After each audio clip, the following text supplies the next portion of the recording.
Racikan Berita. Bismillahirrahmanirrahim. Assalamualaikum warahmatullahi wabarakatuh. Waalaikumsalam. Kembali dalam program Masih dari Isu Conversation to Scholars bersama sahabat saya Dr. Ihsan Muzi dan saya Usman. Tidak bisa tidak sebetulnya kita tetap membahas gimana anak-anak kita, para mahasiswa bergerak di dalam komunitas itu. Ada respon-respon yang menarik yang dikatakan bahkan Prabowo sendiri kan ada yang membiayai. Sebetulnya dari dulu yang namanya demonstrasi pasti akan membiayai loh. Kalau nggak ada gimana? Siapa yang ngasih? Saya masih ingat tuh 98 dulu yang Nama 98, 66 aja ada membiayai. Iya, maksudnya yang real saya terlibat kayak gitu ya, terlibat membiayai nih. Oh iya. Kayak Iluni UI kayak gitu. Maksudnya ibu kita masih kurang mobil berapa? Fisik kurang 2, teknik 5, jadi berapa? 10. Kamu 5 kali 2 atau 5 ditambah 2? Itu mahasiswa-mahasiswa UI aja begitu kita bukan dalam konteks itu. Tapi kalau ngomongin membiayai, demo itu ibarat seperti kereta api. Anda siapapun bisa ikut, terbuka. Tinggalkan siapa yang jadi masinis di situ. Anda ada yang berangkat dari stasiun mana, stasiun mana, stasiun mana. Makanya kalau saya dulu 98 aja, saya mimpin loh. Demonstrasi pakai putih-putih, koalisi perempuan itu di depan Medan Merdeka Utara, di depan Wiranto. Saya megang toa, mimpin para perempuan itu. Non-violence kita bicaranya, stop kekerasan dalam konteks itu. Karena saya juga waktu itu juga kemudian kita mengajak untuk stop violence dengan Duk Pakat Inong Aceh, ketemu dengan Panglima Gam, Dalit Abdullah Syafi'i maupun yang di UPM Itu di bulan Mei itu semua. Ya. Jadi kalau saya di bulan Februarinya, selamat datang di kampus Perjuangan Orde Baru.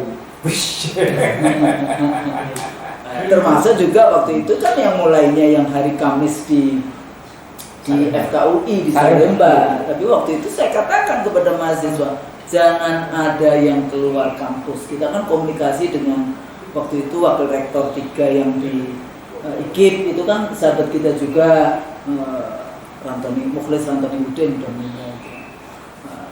dalam konteks ini. Jadi aktivis-aktivis dulu 79, 80, 81, 82 itu menjadi para dosen, para pejabat di kampus yang itu juga menjaga anak-anaknya di dalam konteks itu. Kita 2 Mei di Balerung, masih ingat nggak waktu itu?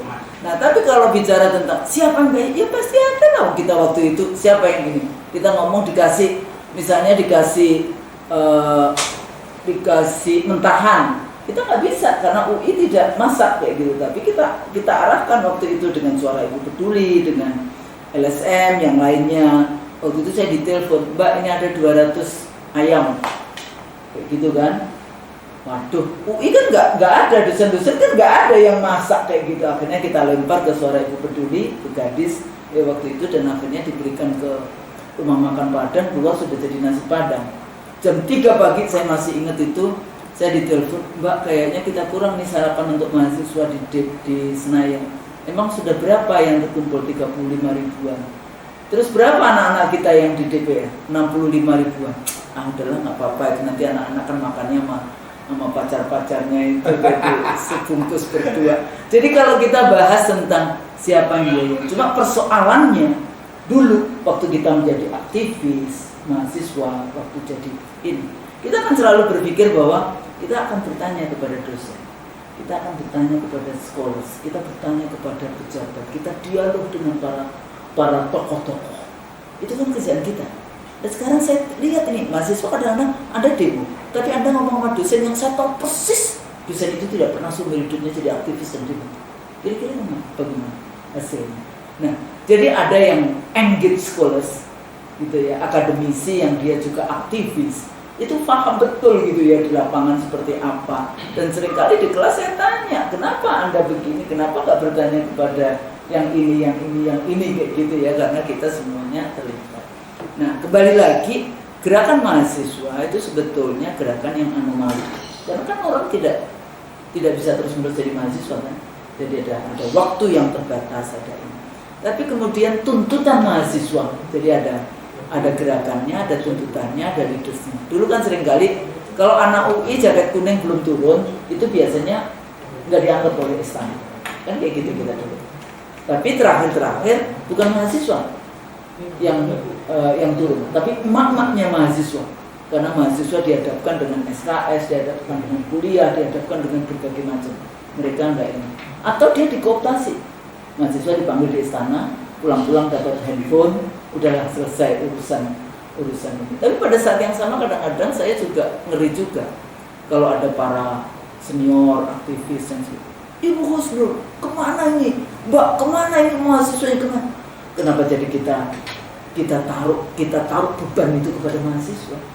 Itu juga nggak fair juga kalau kita taruh beban itu kepada mahasiswa, karena mahasiswa juga tidak boleh, karena beban itu tetap kepada pemimpin, kepada DPR, kepada istana. Makanya saya selalu mengatakan di kelas, kalau Anda itu ingin demo, itu cuma 2 kok tempatnya, satu di DPR, satunya lagi di istana. Jangan demo rektor Anda, jangan. Kenapa? Ya nggak perlu lah itu. Kalau mahasiswa mau demo, dulu kan ada lagunya Genderang UI, Demi Ampera. Nah, waktu saya tanya misalnya Ampera apa kayak gitu ya. Nggak tahu. Dipikir Ampera itu restoran Ampera itu loh. Ampera itu amanat pemberitaan rakyat. Tritura. Jadi kembali lagi kalau kita melihat gerakan dulu Soekarno diculik gitu, atau Sumpah Pemuda dulu lah, gerakan Sumpah Pemuda. Kemudian pada saat persiapan kemerdekaan Soekarno diculik karena Nasdem Plot, itu kan pemuda juga. Dan kemudian gerakan 65 yang menuju 65 ini luar biasa, itu organisasi dari mulai yang CKMI komunis, kemudian HMI, ini kan kuat sekali ekstrakurikuler, sampai kemudian gerakan 74, gerakan 78 kayak gitu. Ikut nggak waktu 78 yang bikin negara baru waktu itu? Iya, ujung-ujungnya kampus kuning. Kampus kuning ya, gitu. Bahkan saya masih ingat tentara datang ke UI itu, masih ingat yang kemudian kita lari-lari di bawah meja dan seterusnya. Sebetulnya kita punya memang tradisi kampus yang aware, yang suka demonstrasi dan sebagainya. Kepala tentaranya masukin alat raya. Nah, sebetulnya juga nggak apa-apa. Jadi nggak usah worry, dosen-dosen juga nggak usah worry. Bahkan saya di kelas saya katakan, kalau Anda bikin demonstrasi kayak gitu ya, itu sama dengan kuliah 1 semester. Karena banyak sekali kan di situ. Cuma bagaimana caranya Anda melakukan demonstrasi, rohnya atau tuntutannya itu demi Ampera itu tadi, tempatnya jelas, siapa yang dituju, dan menjadi satu kritik. Nah, menjadi pejabat itu satu paket, termasuk Anda didemo oleh mahasiswa. Jadi jangan kemudian diturunkan mahasiswa demo kemudian, karena demonstrasi itu bagian dari demokrasi itu sendiri, yaitu partisipasi publik, menyampaikan pendapat kayak gitu ya, artikulasi kepentingan, menyampaikan pendapat, ekspresi, partisipasi politik, partisipasi politik itu. Apakah dia dimobilisasi, apakah kesadaran, pasti dua-duanya ada, nggak mungkin tidak. Jangan sampai gerakan mahasiswa, demo mahasiswa diambil alih oleh STM, itu kan waktu itu. Jangan, kalau SMA jangan kayak gitu ya, karena di SMA itu kita masih harus lindungi, dianggapnya kan ya belum dewasa lah di dalam. Tapi kalau mahasiswa harus punya pilihan dan sebagainya. Nah, melihat demo yang waktu itu Garuda Biru, kemudian Indonesia Gelap kayak gitu ya, dan kemudian respons rezim yang kita juga katakan, apakah rezim ini bisa menerima demonstrasi mahasiswa itu sebagai satu bagian dari demokrasi, sebagai negarawan, atau kemudian yang mengatakan itu, loh Anda sekarang menjadi presiden, menjadi wakil presiden, itu kan hasil dari demonstrasi mahasiswa tahun 98. Enggak 98 aja ya, kadang-kadang angkatan 98 ini agak sedikit merasa pahlawan. Saya kasih tahu, tahun 74, gerakan 74 itu sudah menurunin Soeharto. 78 Bang Nursi, saya di angkatan 79 yang dibawa-bawa ke DPR dan sebagainya, itu sudah nurunin Soeharto. Dewan Mahasiswa terakhir ketuanya si kawan kita. Kasus 8 Banting, pemilu 82, pemilu 77. Nah, iya itu yang udah terakhir menuju 97, 99. Tapi kan dari sejak 74 kita itu sudah berjuang yang namanya nurunin Soeharto, kalau cuma sekedarnya. Jadi 98 biasa saja. Setelah berjuang 20 tahun baru kemudian Soeharto turun. Makanya Soeharto muda sama Soeharto tua kan berbeda. Nah, melihat fenomena Garuda Biru, kemudian Indonesia gelap kayak gitu ya. Menurut saya rezim itu nggak usah kemudian berbicara pada level mahasiswa bergerak, mahasiswa berdemonstrasi, tapi apa sih yang sedang Anda lakukan untuk kalian? Ya kan? Kebijakan apa yang salah? Kebijakan apa yang kemudian menyakiti hati rakyat sehingga sampai mahasiswa harus turun? Ya mahasiswa kan tugasnya memang harusnya belajar, tapi kalau harus turun itu karena merasakan penderitaan rakyat. Nah, hal-hal seperti itu mestinya dipahami oleh siapapun pemimpin yang merasa dirinya saya menang karena demokrasi, walaupun Anda menangnya halal atau saya nggak mau berani ngomong halal atau tidak curang atau jujur kayak gitu ya. Ya halal itu jujur, jujur atau curang di dalam konteks itu. Kalau berangkatnya saja itu sudah tidak jujur, Anda akan menghadap. Makanya kan seringkali kita wailul mutaffifin gitu kan di dalam konteks ini. Nah, melihat persoalan pemuda bergerak, mahasiswa bergerak. Kalau waktu itu mak-mak bergerak, karena mak-maknya itu para aktivis sebetulnya. Dia sayang, ya udahlah anakku biar belajar saja, anak mahasiswaku, saya aja yang turun karena kita dari dulu kan menjadi aktivis kayak gitu.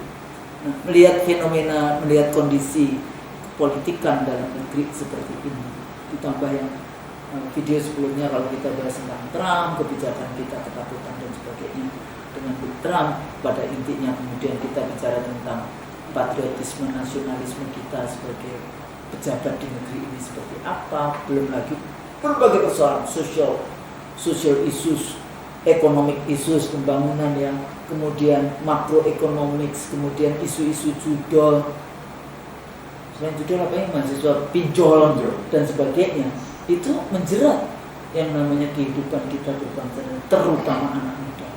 Setelah selesai kuliah mencari pekerjaan juga narkoba dulu tidak gampang. Narkoba dan sebagainya. Siapa sebenarnya bandar narkobanya? Siapa yang impor narkobanya? Siapa yang biayai politisi dengan narkobanya? Semua ini elit atau pejabat menjadi yang paling bertanggung jawab. Jadi jangan salahkan mahasiswa, jangan salahkan rakyat di dalam demonstrasi. Anda harus bagaimana memimpin rakyat supaya rakyatnya tidak demonstrasi, supaya rakyatnya bisa sejahtera, supaya rakyatnya bisa mudah mencari pekerjaan. Nah, hal-hal seperti itu itulah tugas politisi. Jadi jangan politisi itu hanya memperkaya dirinya sendiri menggunakan kekuasaan. Arrogance to corrupt, absolute power to absolute capacity. Melihat seperti itu tidak gampang karena waktu itu kita diskusi whatever yang namanya pemerintahan PS ini dia carry over 10 tahun pemerintahan sebelumnya yang itu super kompleks, dari isu korupsi, kong kali kong rezim dengan para bandar, Sembilan Naga, kasus BSN, pembangunan IKN, import, TKA, undang-undang omnibus, undang-undang kesehatan dan seterusnya. Nah itu kan carry over. Nah sekarang bagaimana rezim ini harus merespons berbagai persoalan, membuat prioritas dari menyelesaikan persoalan-persoalan itu, sehingga jangan menyalahkan mahasiswa. Bahkan Ibu Menteri Keuangan juga tetap nyalahin mahasiswa dalam konteks ini. Kalian dibiayai oleh negara membiayai dosen. Ya itulah tugasnya menjadi Menteri Keuangan kayak gitu kan, itu kewajiban. Jadi jangan kemudian dikatakan mahasiswanya seperti itu kewajiban Anda. Itu yang nanti Anda dihisap itu di situ. Wajibnya itu di situ. Anda menikmati kok jadi Menteri Keuangan, menikmati kok jadi presiden kemana-mana, kan dibiayai rakyat, naik pesawat rakyat, tinggal di istana rakyat, tinggal di rumah menteri rakyat, kemana-mana dibiayai oleh rakyat, kan sama aja. Nah tugasnya Anda mensejahterakan. Bagaimana caranya rezim harusnya merespons apa tuntutan mahasiswa. Tuntutannya apa Bang? Tadi Adili Joko Widodo. Pada saat bicara mahasiswa atau gerakan Adili Joko Widodo, muncul anti undang-undang TNI. Tapi karena undang-undang TNI ternyata salah, berubah menjadi turunkan Gibran. Tapi sebetulnya dui fungsi itu yang harus kita bahas itu polisi. Iya, akhirnya sadar bahas tentang RUU perubahan undang-undang kepolisian. Baru berikutnya muncul yang ketiga, turunkan harga-harga gitu, baru muncul. Itu kan selalu tritura ya. bubarkan kabinet. Nah, kalau reformasi itu sebetulnya cuma turunkan harga. Soeharto dan kroninya. Nah, tapi kemudian jadi reformasi total, selalu ada yang hijack. Ya. Kan dalam konteks kita demonstrasi dan sebagainya kan gitu. Tinggal kemampuan kita di dalam menjaga bagaimana demonstrasi itu tetap kita yang megang tali pecut kendali di dalam konteks tuntutan. Oke, konstruksi Indonesia gelap sebenarnya bermula dari rasa atau dari sense tentang matinya demokrasi. Dimulai dengan matinya demokrasi. Apa indikator matinya demokrasi, gitu ya? Ketakutan sipil, kebebasan sipil, dan political liberties. Itu menurun. Di situ. Kebebasan menyampaikan pendapat terancam oleh kriminalisasi, gitu kan? Posisinya gitu. Itu dianggap sebagai posisi menurunnya demokrasi. Dan yang paling penting munculnya rezim otoritarian. Nah, kalau dilihat dari matinya demokrasi dengan indikator seperti itu dihubungkan dengan Indonesia gelap, pertanyaannya, bukankah itu sudah terjadi pada Joko Widodo di era Joko Widodo? Udah. Lalu kenapa mereka baru munculkan sekarang? Nah, itu karena mereka merespon fungsi TNI, fungsi ABRI. Mereka menganggap bahwa undang-undang polisi itu hanyalah mereka mengimbangi parcok yang sudah berada di mana-mana. Mereka menganggap ini TNI akan mengimbangi peranan parcok yang ada di mana-mana sehingga perlu dia. Padahal motifnya tidak seperti itu.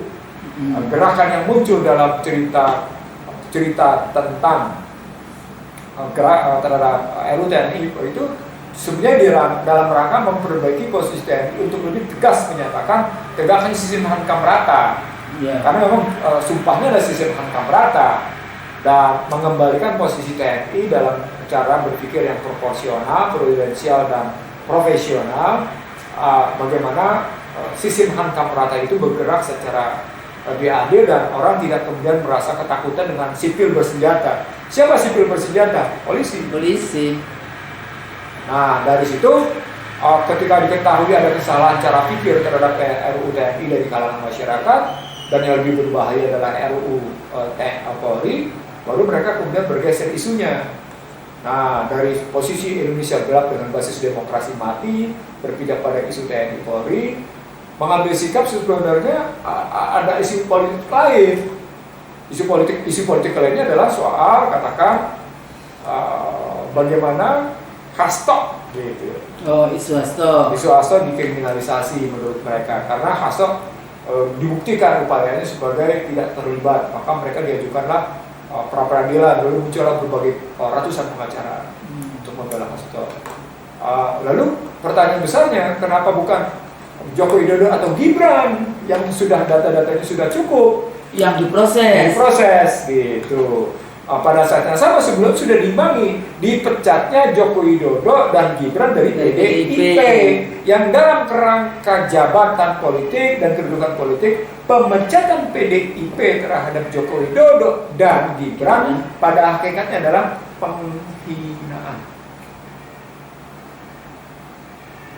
terhadap Joko Widodo dan Gibran. Namanya dia nggak menghina rakyat. Nah, resiprokalnya begitu.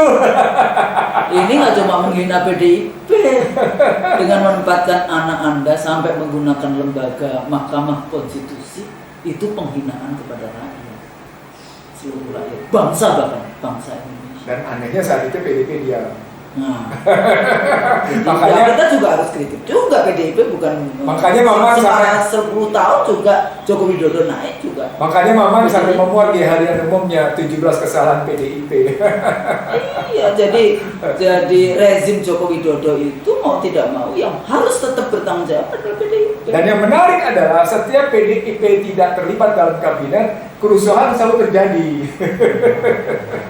Di era SBY kan tidak ada PDIP, kerusuhan terus. Sekarang di era Joko Widodo nggak ada kelihatan di PDIP yang masuk dewan. Nggak ada nangis lagi keluar kemudian dari DPR. Dulu kan keluar dari DPR waktu BBM dinaikkan. Nah, tangis air mata ya. Naik air mata, kemudian keluar dari dan sidang. keluar lagi istilah bagaimana partai wong cilik membela. Tapi pada saat berkuasa sampai 13 kali kan BBM dinaikkan, nggak ada nangis-nangisnya. Nah, itu bedanya tangis politik sama tangis hati. Jadi balik lagi Bang, di dalam konteks kita tadi bicara tentang ya kita memang punya bukan label, jadi sejarah yang kita military role, sehingga mudah sekali itu menjadi Husnul, sepanjang doktrinnya doktrin sistem hantam rata, maka kekuatan utama memang ada pada rakyat bersama tentara. Jadi jangan salah dalam melihat doktrin sistem hantam rata. Itulah konstitusi mengaturnya seperti itu, tentang pertahanan, sistem pertahanan rakyat semesta. Artinya kekuatan utama siapa, kekuatan pendukung siapa, kekuatan dasar siapa. Itu harus jelas, tujuannya adalah dalam rangka mempertahankan kedaulatan. Nah, begitu sampai pada posisi mempertahankan kedaulatan dan keselamatan bangsa, muncul persoalan. Kenapa terjemahannya dalam konstruksi misalnya kedaulatan bangsa tidak masuk dalam persoalan kedaulatan ekonomi, gitu loh. Kenapa misalnya ketika kita bicara dalam perspektif kedaulatan, dia tidak terjemahkan muncul dalam kedaulatan politik. Kenapa misalnya kita tarik dalam posisi kedaulatan sosial? Apa pengertian kedaulatan sosial? Anda tidak terdikte dengan diktum-diktum, dengan doktrin-doktrin, dengan dogma-dogma dari barat. Mestinya Anda terdikte, terdogma, terindoktrinasi oleh kekuatan konstitusi. Itu tapi sebetulnya balik lagi yang fondasi pemikirannya itu kan. Kalau kita mau bicara tentang apa namanya para pemimpin bangsa ini. Jadi artinya ketika Husnul tadi bilang balik ke fondasi, Indonesia gelap pada hakikatnya adalah ada segelintir orang, sekelompok orang tepatnya gitu ya, yang merasa bahwa kekuasaan ini mengancam posisi dirinya, mengancam posisi kelompoknya di satu sisi. Dan di sisi lain kelompok ini juga merasa tidak nyaman. Dan di sisi lain ini adalah bagian dari yang namanya demokrasi liberal. Jadi jangan bilang, ini kata kuncinya nih, oh nggak boleh istilahnya ojo dumeh ya? Ojo dumeh, nggak bisa.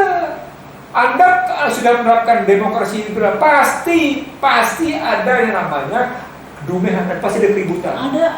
Jadi pasti. Jangan mengharapkan yang abadi di dunia itu ya itu keributan itu. Sepanjang ada konflik itu adalah bagian yang biasa saja. Jadi ketika Anda bilang ini perbedaan itu, ketika Anda mengambil model Barat sebagai cara mengambil keputusan publik, ulang maksudnya ya. Ketika Anda mengambil model Barat dalam rangka mengambil keputusan publik di bidang sosial, politik dan ekonomi, pasti yang ada adalah politik gaduh. Pasti sosial gaduh, pasti ekonomikal gaduh. Messi, kalau aku dulu menggunakan Messi itu gaduh dalam. Jadi sepanjang Anda mengambil model Barat dalam perspektif individualisme, gitu ya, maka akan ada kegaduhan sosial, akan ada kegaduhan politik, akan ada kegaduhan ekonomi, pasti. Nah, kalau Anda menganggap tiga kegaduhan ini sebagai Indonesia gelap, tanya pada diri Anda dong, kenapa Anda memilih demokrasi liberal? Mengapa Anda memilih individualisme? Itu pertanyaan nilainya begitu, Husnul, gitu loh. Dan ini walaupun kita kan sering kali mengkritik Huntington. Huntington tuh bicara gini, the West won the world not by the superiority of its ideas. Superiority of idea. Okay. Jadi bukan karena gagasan, or values karena nilai, or religion. Enggak, bukan itu. But rather by its superiority in applying organized violence. Jadi ini kata Huntington loh. Westerners, orang Barat biasanya suka lupa, often forget this fact that non-Westerners we never do. Itu makanya kenapa sih kemudian kalau melihat konsep yang tadi liberal, pikirkanlah. Iya. Karena mereka sudah gagal dari kapan-kapan. Satu abad gagalnya seleksi di Indonesia. Sudah satu abad gagalnya. Sejak Perang Dunia Pertama. Jatuhnya. Turki, Spania, Maret 1924. 3 Maret 1924. Yang kemudian mereka bikin UN, bikin IMF, World Bank. Perang Dunia Kedua dan kemudian muncul Bretton Woods. Bretton Woods dulu. pembangunan, Marshall Plan, 70-an Chicago Boys, 80-an kemudian muncul deregulasi, Thatcherite, Reaganite, third wave democratization-nya Huntington, the clash of civilization, 9/11 yang sebelumnya Bang Nursi juga sampaikan, war on terror, semuanya Barat itu gagal. Dan mereka menggunakan violence. Itu kalimat Huntington. Makanya saya enggak jujurnya Huntington di situ. Jujurnya Huntington sebagai hak intelektual, dia jujur di situ. Itu hebatnya. Seburuk-buruknya Barat dalam perspektif intelektual. Dia masih punya kejujuran. Dia kejujuran. Iya. Ya, dia meninggal 2008, American Political Scientist. Dia juga, tapi dia advisor yang saya selalu ngomong, dia adalah penasehat dari Washington Administration, terutama politik luar negeri ke negara-negara Islam. Sama seperti jujurnya Krugman sekarang. Jujur Krugman melihat Trump ini akan melahirkan satu kondisi perekonomian yang chaos di seluruh dunia, kata Krugman. Padahal Trump kan pendukung ekonomi internasional gitu loh. Jadi Bang, aksi protes Indonesia dalam itu sebetulnya dia adalah kritik atau ancaman bagi pemerintah. Sebenarnya kalau pemerintahnya salah dalam menangkapnya, ini merasa ancaman. Salah dia menempatkannya itu. Kenapa kemudian masih mengundang sejumlah orang dalam rangka mengkritisi Indonesia gelap? Karena sesungguhnya kalau memang pemerintah pegang sumpah jabatannya, maka Indonesia gelap justru menggambarkan kesalahpahaman, ketidakmengertian tentang kegaduhan sosial, kegaduhan politik, kegaduhan ekonomi. Mari kita lihat sekarang, kita balik strukturnya. Dalam kegaduhan ekonomi terjadi apa yang saya sebut 7 masalah. 1, jatuhnya nilai tukar. Ya. Dan itu di bawah kekuasaan neoliberal sejak 97, 98 hingga hari ini. Kalau pakai data saya 60 tahun betul. Data saya hari ini berapa? 16.980 sekian. Gitu ya. Jatuhnya dari dulu ada yang janji 10.000 loh. Jadi 1, nih tulisan saya yang viral yang 7 nih. Yang kedua kemudian ini menarik di sini, jatuhnya kelas menengah.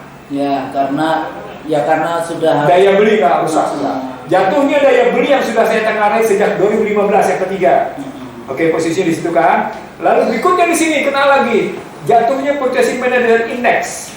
Wah, gambaran di situ. Lalu berikutnya deindustrialisasi.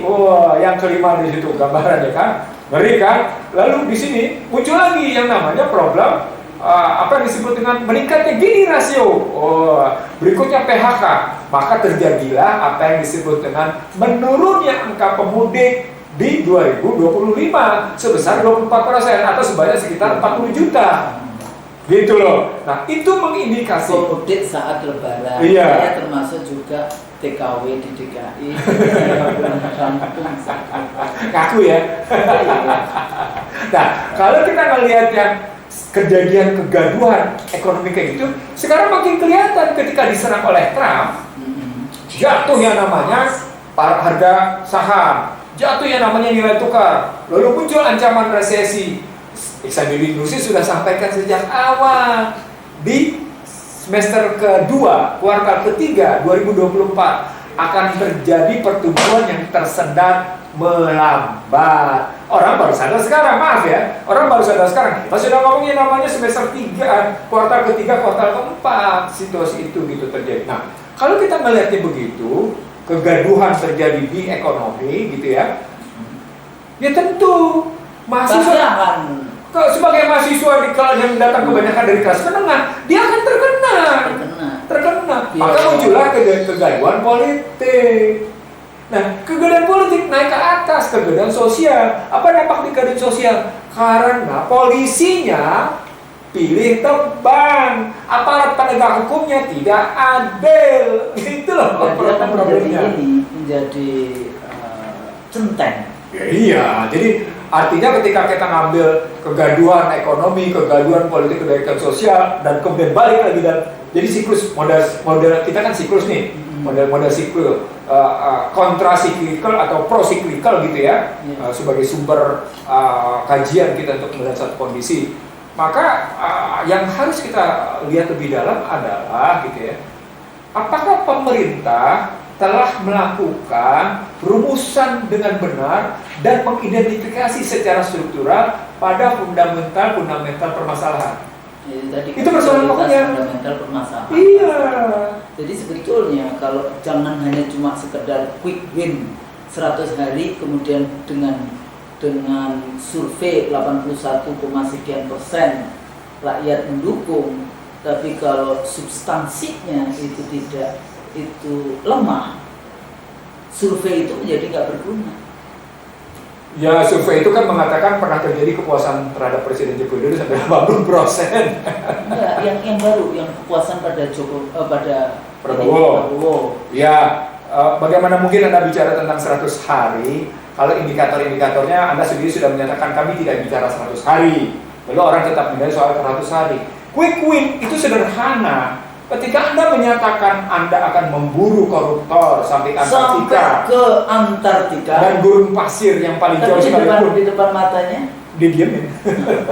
Itu yang gajah di seberang lautan tak tampak. Jadi kalau mau diambil dalam struktur berpikir begitu, Husnul, maka Indonesia gelap sesungguhnya Indonesia yang para pemimpinnya, tepatnya Indonesia gelap adalah menjadi rumusan kita sekarang dengan deskripsi seperti itu, dengan uraian kayak gitu. Indonesia gelap adalah Indonesia di mana kepemimpinan nasionalnya tidak keluar dari kemalut konstitusional, karena saya berhadapan dengan kegaduhan sosial, kegaduhan politik, kegaduhan ekonomi, kegaduhan politik, kegaduhan sosial, maka dia masuk ke dalam kemelut konstitusional. Itulah dampak Undang-Undang Dasar 2002. Itulah yang kita sebut sebagai krisis multidimensi, berulang kali disebut dalam ICD ratio, adanya social distrust, political distrust, economical distrust. Social disorder, political disorder, economical disorder. Social disobedient, political disobedient, dan economical disobedient sedang terjadi. Itulah krisis konstitusional, sehingga Anda tidak pernah punya jalan keluar. Artinya apa? Anda sedang menikmati ketersesatan. Anda sedang merasa indah. Istilahnya Anda sedang berbahagia dalam ketersesatan.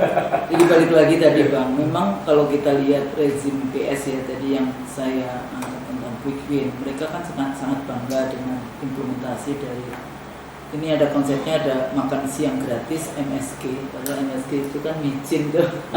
MBG. Nah, terus mereka ngamuk dibilangnya, kok MSG sih? MBG, makan bergizi gratis. Ya, gitu ya. Dan pelaksanaannya ya ini juga nggak jelas gitu ya di dalam konteks itu. Tapi ya udahlah, mereka mau katanya Jepang sukses dengan itu. Korea Selatan sukses. Australia sukses. Tapi berapa ini?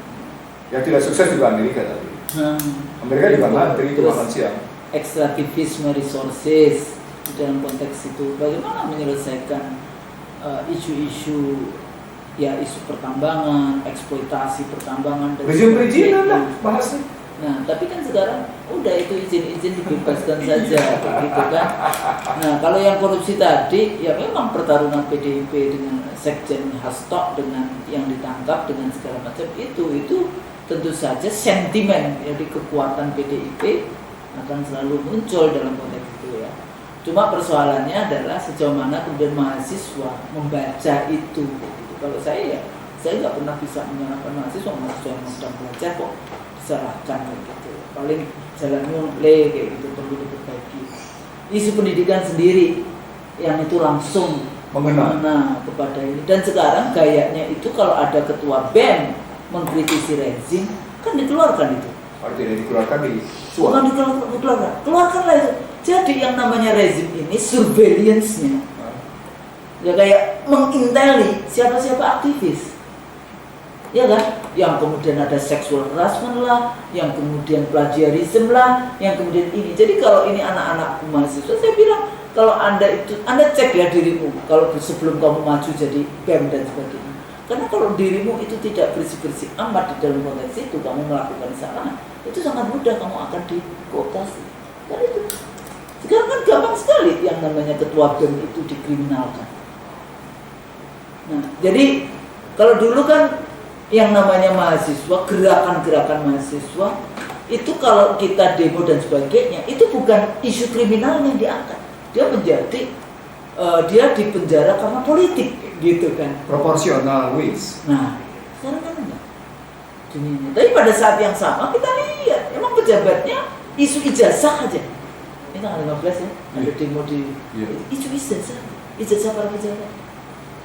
Kenapa sih? Isu gelar, isu ijazah, isu profesor.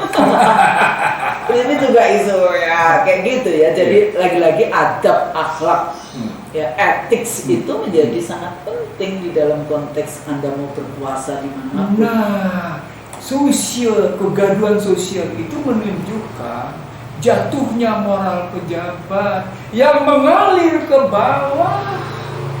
Rontoknya etika pejabat yang mengalir ke bawah, dan itu diindikasikan dengan namanya judol dan pinjol. Judolnya yang bikin rusak rumah tangga dan mental orang, mental masyarakat. Pinjolnya mengakibatkan yang namanya gambaran riba yang akan menggulung kehidupan habis-habisan. Tuh, bukankah itu punya relasi kental gitu loh?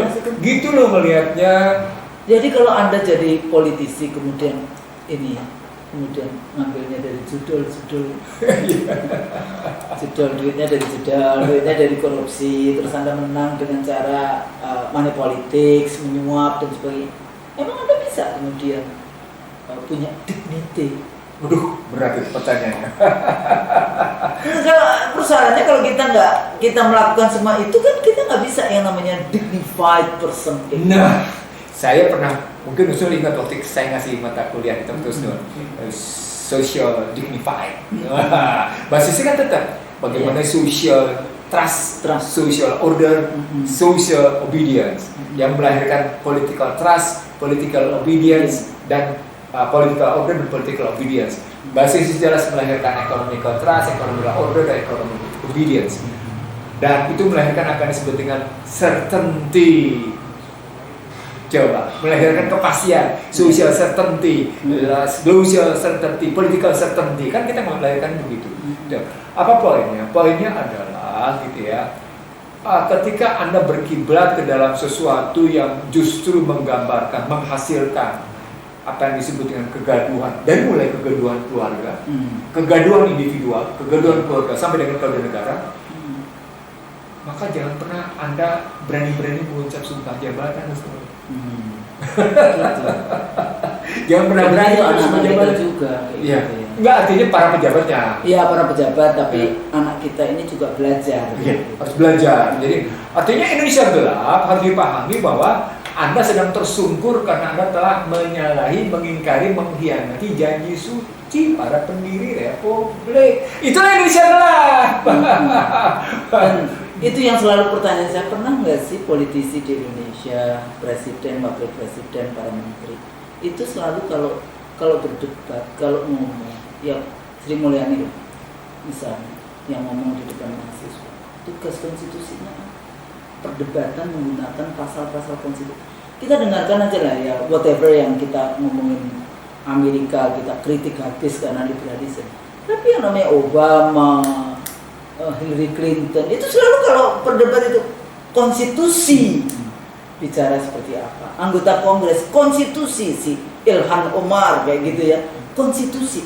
Jadi pegang itu konstitusi. Sekarang Trump digugat oleh konstitusi, dianggap melanggar satu konstitusi tentang kebebasan menyatakan pendapat dan berkumpul. Ya selalu konstitusi, karena di situ letaknya. Walaupun kita kritik karena liberalismenya kayak gitu dan konteks, tapi tingkah laku para politisi itu menggunakan pegangan yang namanya konstitusi, karena itulah yang namanya kesepakatan bersamanya, janji suci bersama. Lalu kita nggak ada.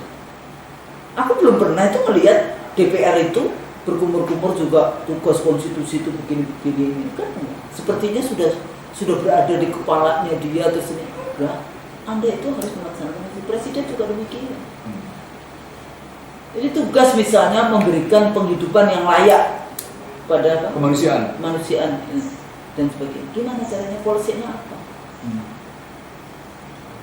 Jadi jangan kemudian terus Menteri Keuangan pernah bilang juga kan, oh kalau nggak mau bayar pajak atau apa kayak gitu, keluar dari Indonesia. Dia aja keluar. Karena sudah menciptakan utang. Karena udah saya bilang, dia bukan pencipta uang, dia pencipta utang. Keluar aja dari Indonesia gitu. Tapi dia bilang, oh itu jangan lihat jadi ini sepotong kayak gitu ya. Harus konteks melihat semuanya. Apa isinya utang itu nanti juga mati. Dan tesis saya adalah sepanjang utang itu belum selesai, dia tetap akan terbawa kepada siapa penciptanya. Ngeri loh. Pencipta utang ini siapa? Dia. Sepanjang utang yang dia ciptakan belum terbayar lunas, maka akan terbawa oleh dia sampai kapanpun. Ngeri itu. Iya, termasuk. Dan selama dia sudah dalam kuburan masih belum juga lunas, tidak akan terjadi pemeriksaan terhadap dirinya. Jadi apa yang dilakukan itu jangan sembarang melihatnya, jangan sepotong. Makanya aku dulu pernah diundang itu NU garis lurus, saya bilang, Pak Yai, itu utang luar negeri kan semakin menumpuk. Itu dalilnya, fikihnya itu. Nanti siapa yang dihisab? Pak Kiainya ketawa-tawa aja nggak jawab pertanyaan saya. Sederhana. Ada yang menciptakan utang, Pak. Anda lihat ya? Tanda tangan. Nah, dalam prinsip ilmu ekonomi Islam, utang boleh tercipta jika Anda sungguh-sungguh dalam keadaan darurat. Sepanjang Anda masih bisa memenuhi hajat hidup diri Anda, maka Anda tidak boleh berhutang. Kenapa? Karena berhutang adalah menggadaikan harga diri, menghancurkan pendapatan masa depan, terhina siang, menderita malam. Oh, sampai kayak gitu coba. Itu mikirin sampai kayak gitu, makanya kayak gitu loh. Itu yang dalam sehingga artinya satu negara sampai ada muncul, saya ingat itu saya ditanya oleh seorang wartawan yang merasa hebat, bang, negara mana yang tidak punya utang? Nah, di sini saya bilang ini soal paradigmatik. Ada paradigmatik di sini. Turkmenistan itu negara tanpa utang. Dan kalau kita boleh mencipta utang, maka pertanyaannya adalah utangnya kayak apa, untuk apa, kemana larinya, kemana penggunaannya. Jadi point to point-nya gitu ya, antara utang sama aset itu harus kelihatan. Anda belajar ekonomi kan? Ketika Anda belajar aset, maka Anda harus bicara tentang kewajiban. Ketika Anda menciptakan kewajiban, maka Anda harus menimbulkan aset. Ketika Anda menimbulkan kewajiban utang, maka pertanyaan aset apa yang tercipta? Dan itu harus konkret, tidak boleh gelondongan. Gua utang itu nggak bisa begitu. Karena tidak apple to apple dalam neracanya. Jadi neracanya dalam cara berpikir saya adalah ketika Anda menciptakan hutang, maka saya harus bisa menjawab aset apa yang terbentuk. Kira-kira aset mana yang nanti akan harus menutup hutang? Itu tujuannya tadi agar hidup Anda ketika Anda tutup itu asetnya bisa menutup kewajiban. Gitu mikirnya. Dan ketika yang namanya aset yang terbentuk tidak mampu menutup kewajiban, sampai kapanpun nanti tidak pernah bisa. Tapi dari kawan-kawan kita, pejabat-pejabat di Indonesia, soalnya ini banyak kawan kita yang jadi pejabat di menteri ini, kayaknya kalau tadi melihat HP itu, di HP saya itu nomor menteri banyak banget gitu. Termasuk nomornya asistennya Prabowo kan, dalam konteks itu. Nah, pernah nggak sih berpikir tentang paradigma yang khususnya kalau saya pernah berdebat dengan beberapa pejabat gitu ya. Seorang pejabat bilang begini, ketika dia dianjurkan juga berdebat dengan saya, berdiskusi dengan saya, boleh kita diskusi, tapi jangan mengundang Iksanuddin. Itu lapangan pantai. Ya biasa aja, saya juga kayak gitu. Husnu Maria dicoret. Gitu. Begitu juga ini di Kementerian Dalam Negeri untuk ngasih pendidikan fintech di PRD se-Indonesia dicoret. Ada sama aja. Udah gitu, emang rezeki gue dari fintech itu. Kayaknya dari keran yang lain lebih gede dari Poinnya apa? Betapa tidak dewasanya para pejabat Indonesia dalam menjalankan amanahnya, dalam menjalankan tugas-tugas politiknya. Apa poinnya? Tidak proporsional, tidak profesional, tidak prudensial, tidak public domain, tidak public benefit. Itu yang saya bilang melanggar 7P. Gitu loh. Melanggar 7P. Bahasanya Al-Quran kan Nah, jadi balik lagi Husnul. Gambaran Indonesia gelap mestinya diterjemahkan, dikategorisasikan gitu ya, dikategorikan sebagai gitu ya, gelapnya Indonesia karena tidak menjalankan amanah konstitusi, tidak menjalankan perjanjian suci, itu baru apa. Jadi Prabowo Subianto sebagai presiden tidak perlu risau sepanjang Anda merasa menjalankan amanah konstitusi, sepanjang Anda menjalankan pasal 33 ayat 1, 2, dan 3 tanpa ayat 4. Dan sebagai konsekuensi dari Anda duduk di istana iya konstitusional, melanggar konstitusi, kan itu juga. Iya. Kan di dalam konstitusi ada pemilu harus jurdil. Nah, luber jurdil. Kita turunin sedikit dulu. Ketika kita bilang Indonesia gelap adalah Indonesia yang tidak menjalankan janji suci, maka Indonesia gelap juga terjadi jika para pejabat kerjanya melakukan simbolik tortur. Apa indikatornya? Sederhana, dasu itu simbolik tortur. Ya, terus ada lagi. Kampungan itu simbolik tortur. Itu masak aja tuh kepala babi itu simbolik tortur. Iya itu. Masak aja itu. Enggak, saya ingin aku sedih itu, aku sedih. Jadi artinya begini Mas Nur, suka tidak suka, tidak etisnya pejabat, tidak santunnya pejabat kepada rakyat, dia menggambarkan sebuah sikap simbolik tortur, kekerasan simbolik, kekerasan verbal. Nah, gambaran kekerasan verbal ini menunjukkan betapa pejabat tadi tidak merasa bahwa dia sesungguhnya memperoleh amanah dari rakyat. Bahaya loh. Bahaya Mas Nur. Anda busung jadi pilihan-pilihan diksi pejabat itu hati-hati. Nah, karena itu, ketika Anda busung dada dengan jabatan, suatu saat sikap busung dada itu keluar aja dari Indonesia. Nah, sikap busung dada Anda itu akan menampar wajah Anda sendiri. Sikap busung dada itu akan menampar tubuh Anda sendiri. Menampar dalam pengertian hati, menampar dalam pengertian pikiran, menampar dalam pengertian tubuh Husnul. Mengerikan Husnul. Kayaknya juga ada itu gerakan yang keluar negeri itu apa namanya? Kabur aja dulu.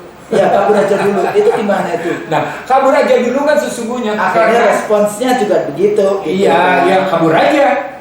Dan jangan pulang kalau kan itu kekerasan simbolik. Nah, artinya lagi-lagi keluar aja kalau mau bayar pajak gitu loh. Jangan tinggal di Indonesia kalau itu kan kalimat itu kekerasan simbolik. Atau emang siapa yang bisa bekerja gantiin TKA Cina? Kalau cuma jadi OB saja ngapain mesti dari Cina? Iya, bahasa lainnya tadi kalau kita turunkan ke Indonesia gelap adalah Indonesia di mana tidak menjalankan. Maka yang kedua adalah Indonesia gelap adalah Indonesia di mana pejabat melakukan kekerasan verbal terhadap rakyat. Itu gelap itu. Tapi saya koreksi yang saya sebut Cina itu Cina Jinping sana ya. Jangan sampai Cina Indonesia itu kemudian terganggu dengan IC3. So yang saya maksudkan TKA Cina itu TKA rakyatnya Jinping. Ada aja sana ya, cuma politisinya partai politik. Masa belajar partai politik belajar partai di Cina? Emang ada? Jadi pendekatan pertama kita pendekatan sistem, pendekatan kedua kita pendekatan perilaku. Kata-kata. Pendekatannya behavior approach namanya, gitu ya. Nah, yang ketiga pendekatan kita dalam melihat Indonesia gelap. Indonesia gelap itu adalah ketika kita kehilangan perencanaan, kita ketidakmampuan merumuskan perencanaan ke depan. Bagaimana langkah Indonesia ke depan? Anda boleh punya hasta cita, tapi pertanyaan berikutnya, apakah hasta cita Anda didasarkan pada data yang valid? Apakah didasarkan pada data yang aktual, gitu ya? Pada data yang aktual, ini penting nih untuk pertanyaan dan data yang akurat. Kenapa pertanyaan kayak gitu? Pertanyaannya begini. Jadi beberapa waktu lalu saya ketemu atau termasuk juga variabelnya. Pasti termasuk soal stunting misalnya kita ribut-ribut sejak berapa tahun lalu gitu ya. Nah, pertanyaan begini, Anda dapat data dari mana stunting sekian juta? Anda dapat dari mana butuh makan bergizi gratis 81 juta? Dapat data dari mana? Itu kan perlu dipertanyakan. Apakah data Anda akurat? Apakah data Anda aktual? Apakah data Anda signifikan dan relevan dalam rangka memunculkan pembiayaan 25 triliun per bulan? Kan itu muncul persoalan pokoknya. Itu kajian cuma menghitung aja jumlah penduduk SD, SMP, SMA. Apalagi kalau Husnul masuk lagi ke dalam pesantren nggak dimasukkan lagi. Gini, apalagi sampai Husnul bilang jumlah penduduk SD, SMP, SMA plus pesantren. Pertanyaan berikutnya, di dalam jumlah penduduk jumlah murid SD, SMP, SMA dan pesantren itu, pertanyaannya data siapa yang dipakai? Data BPS, data Kemendikbud, data Bappenas, data Kementerian Keuangan, data Kemensos, data siapa? Data siapa yang kita pakai? Dulu itu ada ya data itu Bang, data BPS, data Kemendagri, kemudian data BKKBN, data KPU, data ini Pemda. Iya Pak, iya. Karena ada DAU, DAK ini beda. Dan semuanya ini beda. Beda secara singkat. Karena saya memang pegang data di KPU kayak gitu kan. Nah, artinya Husnul, saya mau bilang jangan tergopoh-gopoh mengambil keputusan karena itu melanggar prinsip-prinsip prudensial. Melanggar. Ketika Anda melanggar prinsip-prinsip kebijakan prudensial, berarti Anda melanggar prinsip kebijakan profesional. Ketika Anda melanggar prinsip-prinsip kebijakan berbasis profesional, pasti Anda melanggar kebijakan berbasis proporsional. Ketika Anda melanggar kebijakan itu, maka Anda pasti tidak memenuhi prosedur legal konstitusional. Apa poinnya? Tidak tercapai mengatasi kemiskinan. Bisa jadi menimbulkan kemiskinan baru. Apa indikatornya? Dikritiklah saya sama Anwar Abbas. Itu makan bergizi gratis itu menghilangkan juga pada pedagang nasi di tiap sekolah. Oh iya juga ya. Iya juga. Seperti Anwar Abbas sekali kata. Oh iya juga ya. Orang-orang pedagang nasi di sekolah itu akhirnya dengan makan biji gratis tutup. Lalu cari kerjaan mana? Berarti menambah PHK dong. Gitu. Apa makan gratisnya nggak bisa kemudian di-retailkan kepada penjual-penjual? Itu solusi berikutnya. Jangan close kayak gitu. Ada juga yang dilakukan. Soalnya diproyekkan. Persoalan pokoknya dari banyak teman-teman yang keliling ke daerah, di situ yang khusus bilang diproyekkan. Jadi saya cuma ingin mengatakan pemahaman Indonesia gelap dalam perspektif tadi di struktural fungsional yang memadu antara kebijakan-kebijakan prinsip struktural fundamental dengan struktural fungsional berwujud pada hybrid kebijakan yang dia bisa kita terjemahkan kepada makan bergizi gratis dan stunting sesungguhnya sangat tergantung pada knowledge based policy, knowledge based policy, data based policy. Jadi satu kebijakan berbasis pengetahuan, satu kebijakan berbasis data, sehingga di affirmative actionnya, affirmative policy-nya memenuhi sasaran di atas 90%. Apa makanya? Kita menghindari kesalahan kebijakan. Itulah efektivitas pemerintah itu jadi ngajarin Husnul. Ya emang begitu harusnya. Jadi ngajarin kita nih supaya terjadi affirmative policy, affirmative action gitu loh. Affirmative policy itu hanya bisa sasaran policy-nya memang kebijakannya tepat sasaran. Nah itulah yang saya maksud. Walaupun saya kadang-kadang berpikir kalau saya itu pilihan saya bukan makan bergizi gratis bisa dikasihkan dengan model yang lain, tapi saya lebih senang pendidikan gratis, kesehatan gratis. Maksudnya itu baru satu sektor kita bicara tentang bagaimana memperbaiki kemiskinan. Kita belum bicara tentang bagaimana memperbaiki lapangan kerja. Kita belum memperbaiki tentang bagaimana sektor hajat hidup orang banyak diatasi oleh domestik, misalnya sektor tekstil seperti yang saya bilang, atau sektor energi yang bahwa kepingin punya kemandirian energi, atau di sektor pangan yang bahwa kepingin punya kemandirian pangan, food estate. Tapi menterinya mengatakan dia akan menghabisi 20 juta hektar hutan. Terus dia? Saya jumping Husnul. Bagaimana misalnya Prabowo harus menjawab tentang kestabilan harga? Oh ya, kita kan selalu stabilitas harga. Kita kan selalu bicara tentang pricing. Stability. Jadi pricing format gitu ya.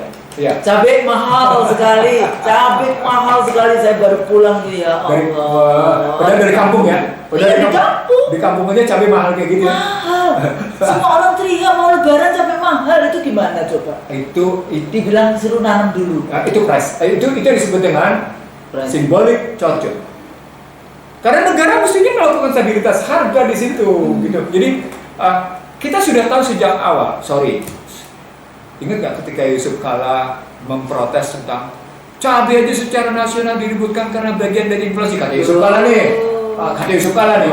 Waktu itu saya ingat Yusuf Kala ngomong gitu. Oke, karena saya tanya, apakah negara sudah berhasil mengatasi inflasi di level itu disebabkan oleh kemampuan negara menjalankan fungsinya?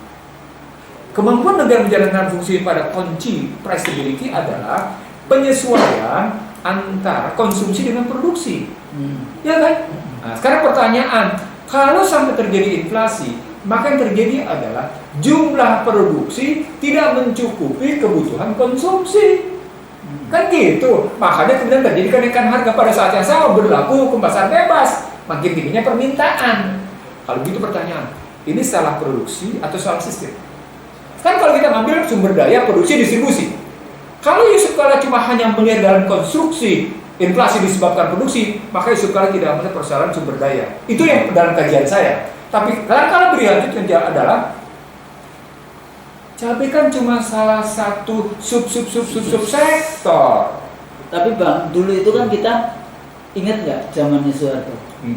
Itu selalu ada informasi harga pasar. Sekarang masih ada nggak sih? Ada. Tapi itu dengar hari ini masih ada.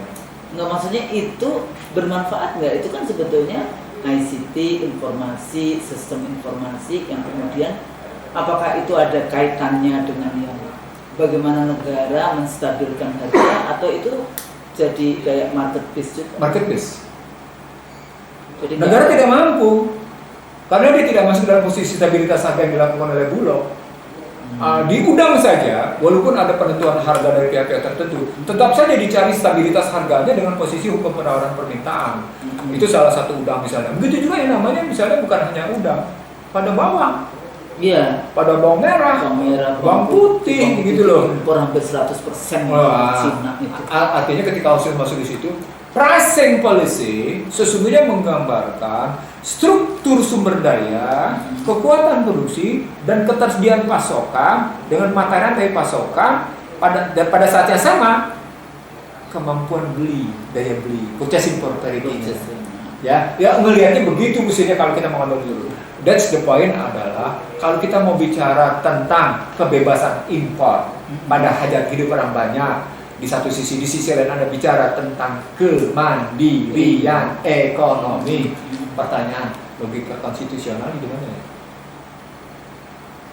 Itu enggak apa-apa. Ya udah, konstitusi kita itu ditutup aja.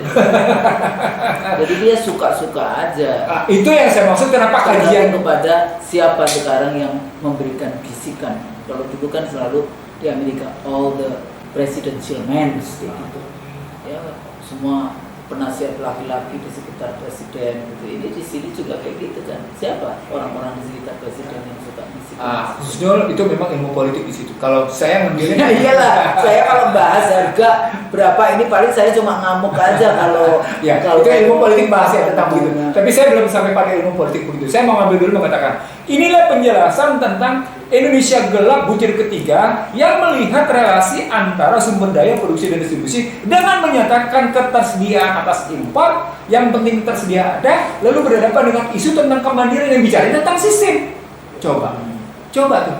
Itu gambaran Indonesia gelap. Jadinya pernyataan itu menggambarkan Indonesia gelap. Jadi, maaf Bapak Presiden Republik Indonesia, Bapak Prabowo Subianto, pernyataan tentang bebas impor untuk hajat hidup masyarakat dan tidak ada lagi pengaturan kuota di satu sisi. Di sisi lain Anda bicara tentang era kemandirian ekonomi atau perekonomi, pada saat itu menggambarkan Indonesia gelap. Karena Anda sudah bicara tentang tidak jelasnya sistem ekonomi dengan kemandirian. Tapi pada saat yang sama Anda menyetujui tentang produksi dengan cara impor, pengadaan, supply chain dengan impor, pasukannya. Cuma ketahanan aja bicaranya. Itulah. Kalau Anda bicara tentang ketahanan begitu tapi di sisi kemandirian, di dalam model kita akan di-ransacking dengan ini, nggak mungkin. Untuk apa kita bernegara gitu loh? Nah, khususnya menggunakan istilah ransacking. Artinya yang ada di balik impor itu adalah para para pemburu rente. Itulah teori Krugman. Selalu ada asimetrik, selalu ada ketidakjujuran, selalu ada ketimpangan. Selalu akan ada namanya pengorbanan atas orang-orang pengangguran karena impor gitu. Itu namanya mafia. Ada mafia import, mafia ini, mafia itu. Jadi maaf sampai mafia jabatan. Oh iya pasti kalau itu. Ada juga kayak gitu loh. Kalau saya bilang bukan mafia jabatan, palang pintu kekuasaan. Saya Betawi bilangnya palang pintu kekuasaan. Soalnya kan sama dengan Aceh sebenarnya, palang pintu juga kan. Iya. Saya kira gitu, bagaimana kita mengurai tentang Indonesia gelap dari perspektif sistem, bagaimana Indonesia gelap dari perspektif pelaku, bagaimana kita melihat mahasiswa sebagai agen perubahan yang mesti tetap menggantungkan cita-citanya berdasarkan idealismenya, tapi tetap kakinya berpijak pada kenyataan, gitu kan? Jadi di satu sisi dia menggantungkan cita-citanya pada idealismenya, tapi sisi lain tetap berpijak pada kenyataan. Tapi yang seru ya pada saat mahasiswa yang demo-demo itu muncul kan meme yang anak 98 korupsi. Iya. 98. Itu Pertamina. Itu Pertamina. Kasus Pertamina. Enggak, maksudnya itu kan sebetulnya apa ya? Jadi kayak menutup atau menutup kalau di kita kan seringkali mengalihkan isu lu demo-demo sekarang nanti lu juga korupsi kan kayak gitu. Ya artinya yang korupsi, yang aktivis, zamannya aktivis dia baik berarti dia dulu juga dipertanyakan kan kayak gitu. Saya ambil satu diksi khusus menutup gitu ya, menutup isu. Dalam pandangan saya kebijakan intelijen di Indonesia, baik itu intelijen luar maupun intelijen asing, dalam rangka tutup menutup satu isu, itu menggambarkan kita memang punya kegaduhan politik yang tinggi. Dan Indonesia tidak pernah menyelesaikan akar fundamental masalahnya. Jadi struktur fundamental masalah tidak pernah terselesaikan, kita selalu sibuk dengan struktur fungsional masalah. Jadi masalah-masalah struktural fungsional itu selalu di situ dan akhirnya apa? Kita tetap tersesat. Itu makanya saya bilang gembira dalam ketersesatan. Gembira ya betul. Atau berpesta. Ya, jangan gembira, mungkin mereka juga pusing juga nggak bisa tidur tapi dia berpesta pula dalam ketersesatan. Itu namanya euforia. Itu kalau pakai bahasa kerennya enjoy the power. Enjoy. Nikmatilah Anda kekuasaan, mestinya kekuasaan itu untuk bagaimana mengantarkan nanti kita menjadi jauh lebih baik gitu. Surga pada akhirnya kayak gitu kan. Kalau kita ingat, kalau kita punya iman dan takwa. Jadi sebetulnya Bang, kalau kita balik lagi di dalam konteks Indonesia Gelap, sebetulnya balik lagi kepada masalahnya apa. Jadi sebetulnya ini kritik, jangan dianggap sebagai ancaman kepada pemerintah. Pemerintah merasa terancam karena Anda melakukan kesalahan. Kalau Anda tidak melakukan kesalahan. Sebentar, saya potong sini. Anda ngomong Indonesia Gelap tidak dalam rangka mencari jabatan kan? Satu. Yang kedua, Anda bicara Indonesia Gelap? Enggak. Saya enggak, insya Allah saya enggak ini. Yang kedua, Anda bicara. Saya sudah punya jabatan. Punya. Iya. Yang kedua, dosen UI. Yang kedua, tidak sedang mencari uang kan? Alhamdulillah, uang kan rezekinya ada 8 pintu dari Allah. Nah, saya bersyukur, banyak berpikir, banyak sedekah. Sudah ketawa saya dong. Sudah dari pintu yang tidak disangka-sangka, dari hasil ikhtiar. Udah nggak usah takut. Nggak usah takut. Pulang 4 meter kain kafan, tapi sekarang agak gendut jadi nggak kain kafan. Bang, nanti kalau saya duluan, make sure ya. Saya 4 meter kain kafan lebih itu dibereskan. Make sure ini bukan di situ, Husnul. Make sure bahwa Anda husnul khotimah. Amin ya Rabbal. Jadi saya masih ingat dulu zamannya KPU juga kayak gitu, menghadapi bagaimana kritik, bahkan kita juga dikasih kepala anjing kan. Jadi kita dulu kasih kepala anjing. Bukan kepala babi. Enggak, anjing. Jadi kepala anjing di depan KPU dan sebagainya. Kita merespon. Tapi tahu nggak siapa yang kirim? Ya akhirnya tahu. Oh tahu ya. Pada akhirnya tahu kan, kita pasti nyari lah. Kita juga punya intel sendiri. Nah akhirnya sampai mahasiswa, satu-satunya gerakan demonstrasi mahasiswa yang kita terima itu mahasiswa UI. Karena di KPU kan banyak orang jaket kuning. Aduh, mati aku kayak gitu ya. Akhirnya Pak Nazar nyuruh saya untuk menerima. Saya dengarkan, apa sih kalian punya ini, berapa poin ini? Coba terangkan satu persatu, ini apa maksudnya, tuntutannya. Setelah mereka sudah semuanya, nggak ada lagi, sekarang gantian saya ya. Dari semua satu persatu, ini bukan tugas KPU, ini bukan KPU, ini kekuasaannya nggak di KPU, ini bukan KPU, ini partai, ini parlemen, ini istana, ini partai, ini parlemen, jadi nggak ada urusannya dengan KPU. Gimana Anda mau demonstrasi dari KPU? Saya ajak bicara dan sebagainya. Tapi intinya adalah kita tidak menyelesaikan, silakan aja kalau mau demo silakan aja. Dulu dari kawan-kawan yang different ability, gitu ya. Terus sekjennya itu perempuan, Bu, kita ini, tapi kan dia mau, Bu, hari ini nggak bisa. Kalau mau besok jam sekian, insya Allah saya sedang nego dengan ketua KPU untuk terima ibu. Jadi posisi saya dulu, kalau Anda demo ya silakan aja demo. Tapi kalau mau ketemu, karena kita professional election commissioners gitu ya, penyelenggara pemilu sesuai dengan konstitusi pasal 22E ayat 5, maka Anda datang aja, memasukkan mana ininya, kami akan terima. Jadi beda, kalau demo ya silakan demo, kita nggak ganggu demonya. Paling kita lihat apa sih yang di demo, baru kemudian kita cek bener nggak. Jadi kita beresin kerjaan kita, sehingga kita setelah kita bereskan kerjaan kita tunjukkan kepada publik bahwa kita beres kok. Kalau sekarang pemerintahan sekarang beresin kerjaannya. Nah di situ kok jadi kemudian kita berdebat, berdiskursus kayak gitu ya, yang tadi penggunaan diksi dasmo, penggunaan yang kayak gitu-gitu, hidup Joko Widodo saat masyarakat menginginkan pengadilan Joko Widodo. Ya. Hal-hal seperti itu sebetulnya malah kontraproduktif bagi rezim. Ya enggak, mestinya kan dicek apa ini masalahnya. Saya sebenarnya punya saya sebenarnya punya Yes, pertanyaan mendasar, Wisnu. Walaupun sebagian besar saya tahu jawabannya. Kenapa pemerintah kontraproduktif ya? Apa pemerintah ini sekarang memang dalam bahasa yang sederhana merupakan bagian dari masalah? Ya, kan? No. Pertanyaan ini pernah muncul di IC dari show. Pernah kita bilang juga. Jika satu kepemimpinan bagian dari masalah, dia tidak pasti tidak bisa membentuk aset. Itu tidak ekonomi maksudnya. Dia menjadi tidak pernah bisa membentuk ada aset. Jadi jadi cara ini pernah muncul. Jadi beban dari rakyat. Nah, mestinya Prabowo Subianto sebagai pemimpin rezim kali ini menunjukkan dia bukan bagian dari masalah. Dia bagian dari penyelesai masalah. Itu mestinya. Jadi Indonesia gelapnya itu beda. Itu yang saya ingin mengatakan dengan saya. Atau dia switch gitu, karena kalau dulu saya adalah masalah karena saya di pemilu, ya bahasa saya dulu kan the liberal Machiavellian election, fabricated election, electoral kudeta dan sebagainya. Oke, potong itu, Anda kemudian sekarang duduk di situ, selesaikan masalah. Cut off masalah itu hanya bisa terjadi kalau Anda sudah punya posisi audit, sehingga Anda tahu posisi Anda di mana. Posisi audit itu menyangkut 3 hal.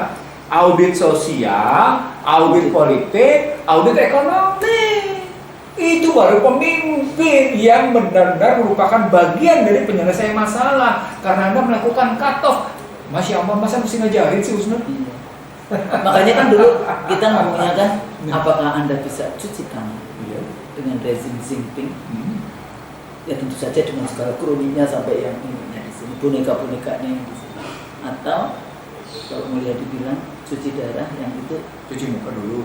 Cuci muka, cuci darah Cuci darah baju. karena human rights-nya. Enggak, tunggu sebentar. Cuci tangan, Oke, cuci muka, cuci Oh, baju, dong. cuci baju, cuci darah. Cuci darah. Cuci darah yang mau dialihkan, ya. Cuci muka, Cuci baju, lengan, misalkan cuci kaki, ambil air wudhu sholat 2 rakaat. Itu betul-betul menyucikan diri. Meminta kepada Allah supaya kita menjadi baldatun thayyibun. Amin. Saya pikir itu ya. Ya, jadi, oke. jadi intinya memang banyak hal yang harus dipikirkan rezim ini. Jadi nggak usah yang namanya kipo istilahnya ya kalau orang Jawa bilang kipo dengan demonstrasi itu biasa saja. Selesaikan masalah. Kalau Anda bisa menyelesaikan masalah, Anda bukan bagian dari masalah, insya Allah pastilah yang namanya pejabat ini. Misalnya begini, contoh sederhana Mas. IKN ini sebenarnya berkontribusi positif terhadap terbentuknya lapangan kerja, atau IKN ini beban bagi beban, udah jelas beban. Contohnya, itu langsung beban kan? Kalau saya artinya IKN ini menambah. Tapi nanti diomonginya, dibalikkan datanya, pensiun itu adalah beban. Salah.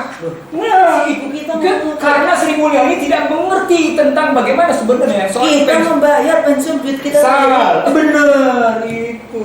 Betul itu. Salah. Terus kemudian penggunaan dana haji, buat IKN aja ya. Loh, nggak sengaja pakainya katanya.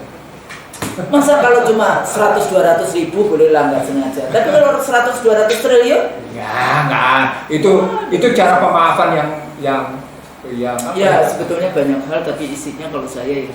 Jadi kalau jadi pejabat nggak beriman, nggak bertakwa, ya udahlah urusannya begini. Itulah yang disebut dengan makar Allah berwujud pada yang namanya kekerasan simbolik. Dia menunjukkan siapa dirinya seseorang itu. Sama seperti ini bukan ilmu ekonomi. Oh, dia nunjukin siapa dia. Dia nggak ngerti filosofi ilmu ekonomi. Dia tidak pernah belajar filsafat ekonomi kalau tidak dengan benar. Dia tidak pernah belajar ekonomi internasional dengan benar. Itu contohnya. Atau bilang, oh kampungan, oh kotaan kayak gimana ya? Itu kan belum belajar sosiologi tuh sebenarnya. Belum belajar antropologi. Antropologi Saya perkotaan. orang kampung loh ya. Antropologi kampungan. Itu contohnya aja. Saya kira gitu kan. Saya pikir itu. Jadi Ya. penggunaan diksi juga hati-hati Ya. sebagai pejabat gitu. Walaupun kita tahu kadang-kadang ngadepin rakyat kita itu tidak cerdas ya, pilihlah kurang cerdas kayak gitu kan. Jadi itu adalah tanggung jawab kita. Yang kayak gitu-gitu, pilihan-pilihan diksi itu jangan menyakitkan rakyat. Anda dibayar oleh rakyat, tapi jangan kemudian menggunakan diksi-diksi yang menyakitkan. Di satu sisi kita mengatakan Vox Populi, Vox Dei, suara rakyat, suara Tuhan. Tapi Anda sakiti suara rakyat. Berarti Anda sedang menyakiti Tuhan. Saya pikir itu mudah-mudahan berguna. Kalau salah kita mohon maaf. Mohon batin. Benar hanya dari Allah. Mas- Assalamualaikum warahmatullahi wabarakatuh. Waalaikumsalam warahmatullahi wabarakatuh.